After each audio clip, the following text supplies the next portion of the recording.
Dragon అంటే రెండు తలల పాము. అదే బొమ్మ తన జెండాపై పెట్టుకున్న చైనా కూడా అచ్చంగా అలానే ప్రవర్తిస్తోంది. ఓవైపు భారత్తో కలిసి నడుస్తానంటోంది, మరోవైపు అదే భారత్లోని భూభాగాల పేర్లను మార్చి తన అల్పబుద్ధి ప్రదర్శిస్తోంది. దీంతో భారత్ చైనా గూబగుయ్యమనేలాగా కౌంటర్ ఇచ్చింది. చైనా అధికారిక ట్విట్టర్ ఖాతాని బ్లాక్ చేసింది. అంతేకాదు, ఇలా పేర్లు మార్చగానే నిజాలు మారిపోతాయా అంటూ నిలదీసింది భారత్.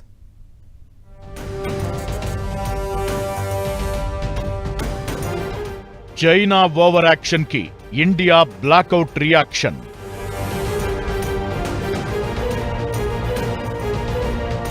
అరుణాచల్ ప్రదేశ్లో ప్రాంతాలను మార్చి చూపించిన చైనా.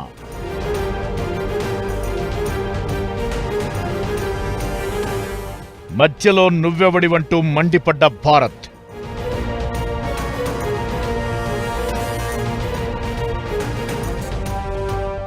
చైనా అధికారిక ట్విట్టర్ గ్లోబల్ టైమ్స్ ఖాతా బ్లాక్ చేసి పడేసిన ఇండియా.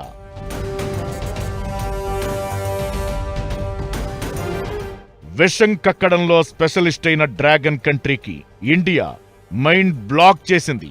ఆ దేశపు ఎక్స్ అకౌంట్ బ్లాక్ చేసింది. దీనికి కారణం అరుణాచల్ ప్రదేశ్ కి సంబంధించిన కొన్ని ప్రాంతాల పేర్లను మార్చుతూ మ్యాప్లతో హడావుడి చేద్దామని చూసింది. వెంటనే స్పందించిన భారత విదేశాంగ శాఖ ఇలా పేర్లు మార్చితే ఒరిగేదేం లేదని స్పష్టం చేసింది.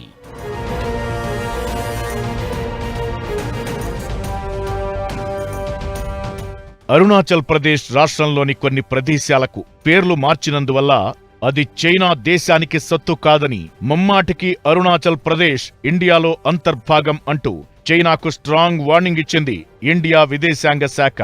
ఇలాంటి పనులు చేయడం చైనాకు కొత్త కాదని, గతంలోనూ చేసిందని, పేర్లు మార్చినంత మాత్రాన చైనాలో ఆ భూభాగం కలిసిపోదంటూ చైనాకు స్పష్టం చేసింది. వెంటనే ఇలాంటి ప్రయత్నాలను, పనికిమాలిన చర్యలను కట్టిపెట్టాలంటూ డ్రాగన్ దేశానికి బుద్ధి చెప్పింది.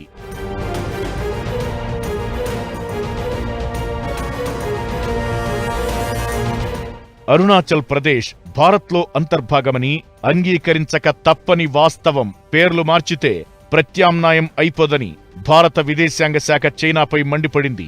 అరుణాచల్ ప్రదేశ్లోని కొన్ని ప్రాంతాలకు చైనా పేర్లు మార్చే సాహసం చేసిందని, తమ దృష్టికొచ్చిందని, ఇలాంటి చర్యలను భారత్ తిప్పికొడుతోందని భారత విదేశాంగ శాఖ ప్రతినిధి రణ్ధీర్ జైస్వాల్ స్పష్టం చేశారు. అరుణాచల్ ప్రదేశ్ రాష్ట్రంలోని అణువణువు ఇప్పటికీ ఎప్పటికీ భారత్లో అంతర్భాగమేనని ఆయన మరోమారు కుండబద్దలు కొట్టారు. 2024లో కూడా చైనా ఇలాంటి పనే చేసింది.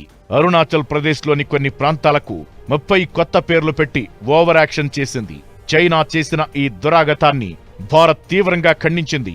ఆ పేర్లను కొట్టిపారేసింది. దీంతో బిక్కచచ్చిపోవడం చైనా వంతయింది.